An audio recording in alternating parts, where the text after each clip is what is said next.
আসসালামু আলাইকুম। আশা করি আপনারা সকলে অনেক ভালো আছেন। আজকে আমি আমার এই ভিডিওর মাধ্যমে আলোচনা করব ছাদ ঢালাইয়ে কী পরিমাণ মালামাল লাগে সেটা নির্ণয়ের পদ্ধতি। তো বিস্তারিত জানতে সম্পূর্ণ ভিডিওটি দেখুন। তো আমরা এখানে একটা ছাদ নিয়েছি, আপনারা দেখতে পাচ্ছেন 70 ফিট দৈর্ঘ্য, 35 ফিট প্রস্থ এবং ছাদের পুরুত্ব বা থিকনেস হচ্ছে 5 ইঞ্চি। তো আজকে আমরা এই ছাদটার মালামালের এস্টিমেট করব। তো আমাদের এখানে দৈর্ঘ্য আছে, প্রস্থ আছে, এখন আমাদের বের করতে হবে ক্ষেত্রফল।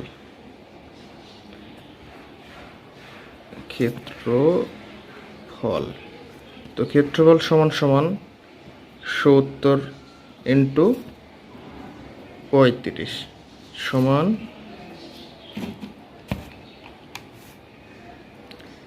70 ইন্টু 35 সমান 2450 বর্গ ফুট। তো এই পেলাম বর্গ ফুট। এখন আমাদের বের করতে হবে আয়তন।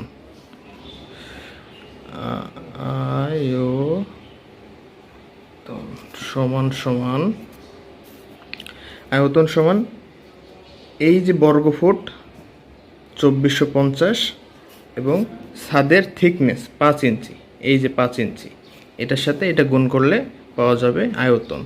তো 2450 ইন্টু 5/12 সমান, এখানে এই 2450 আছে কিন্তু ফিটে। আমাদের এই যে যেমন এখানে 70 ফিট, 35 ফিট এবং এটা আছে ইঞ্চিতে, এই জন্য ইঞ্চিকে ফিটে কনভার্ট করার জন্য 12 দিয়ে ভাগ করতে হবে। তো এটার ক্যালকুলেশন করলে আসে হচ্ছে ফুট, 1020 ঘন ফুট। ফুট 1020 ঘন ফুট। তো এই 1020 ঘন ফুট কিন্তু আছে এখন ভেজা অবস্থায়। হ্যাঁ, তো আমরা তো বাজারে মালামাল কিনি শুকনো অবস্থায়, এটা মিশ্রিত অবস্থায়, খোয়া, পানি, বালু একসাথে মিশ্রিত অবস্থায় 1020 ঘন ফুট। এটাকে শুকনা করতে হলে যেটা করতে হবে, শুকনা আয়তন সমান এই 1020-এর সাথে 1.5 গুণ করলে পাওয়া যাবে 1530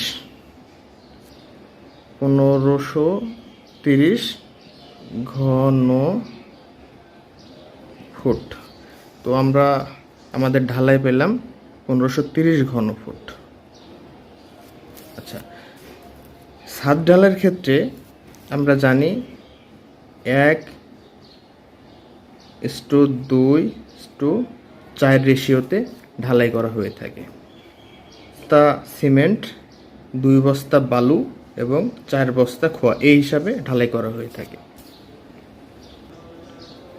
তো সেই হিসাবে এখানে আমরা এখন বের করব সিমেন্ট। তো এই হিসাবে এই ঢালাইয়ে 1530 ঘন ফুট ঢালাইয়ে 1:2:4-এ কী পরিমাণ সিমেন্ট লাগে। তো সিমেন্ট সমান আমাদের ঢালাইয়ের পরিমাণ হচ্ছে 1530/7। এই 7 হচ্ছে এই ঢালাইয়ের রেশিও, 1, 2, 4, এটা যোগ করলে আসে 7। এই 7 হচ্ছে এই রেশিও 7 গুণন এই হচ্ছে 1। যেহেতু সিমেন্ট আমাদের 1, এটার ক্যালকুলেশন করলে যেটা পাওয়া যায় 218.57 ঘন ফুট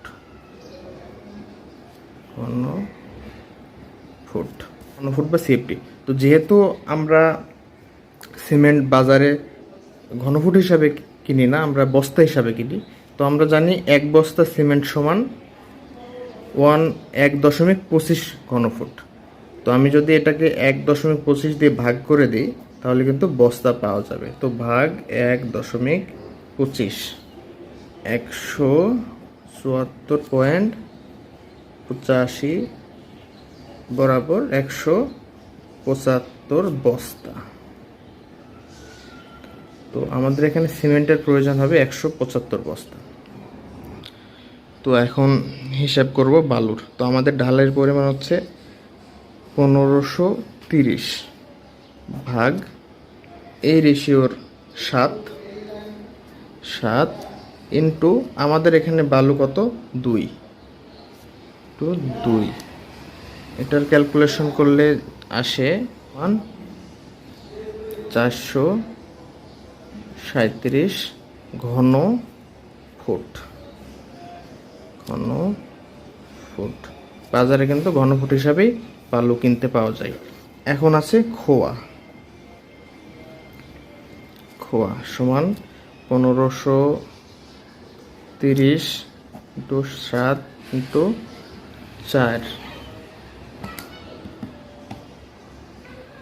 সমান 874 ঘন ফুট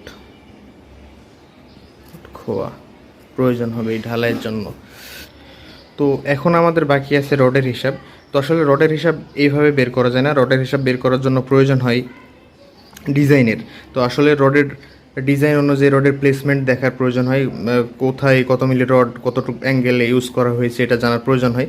নর্মালি ছাদে আমরা 1%, 1.5% বা 2% রড ব্যবহার করে থাকি। তো সেক্ষেত্রে আমাদের এখানে আয়তন হচ্ছে 1020 ঘনফুট। তো 1020 এক্ষেত্রে কিন্তু শুকনো আয়তনের প্রয়োজন নাই, যে 1530 এটার প্রয়োজন নাই, এখানে প্রয়োজন হচ্ছে 1020।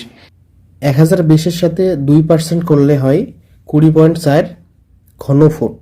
তো আমরা জানি রড হচ্ছে কেজিতে ক্রয় করা হয়। তো এখানে দেখার বিষয় হচ্ছে 1 ঘনফুট রডের ওজন হচ্ছে 222 কেজি। ঠিক আছে, তো এখানে যখন 222 দিয়ে এটাকে গুণ করা হবে তখন আসবে হচ্ছে 4528 কেজি, অর্থাৎ 4.52 টন। তো আশা করি ভিডিওটি আপনাদের ভালো লেগেছে। সম্পূর্ণ ভিডিওটি দেখার জন্য ধন্যবাদ সবাইকে। আল্লাহ হাফেজ।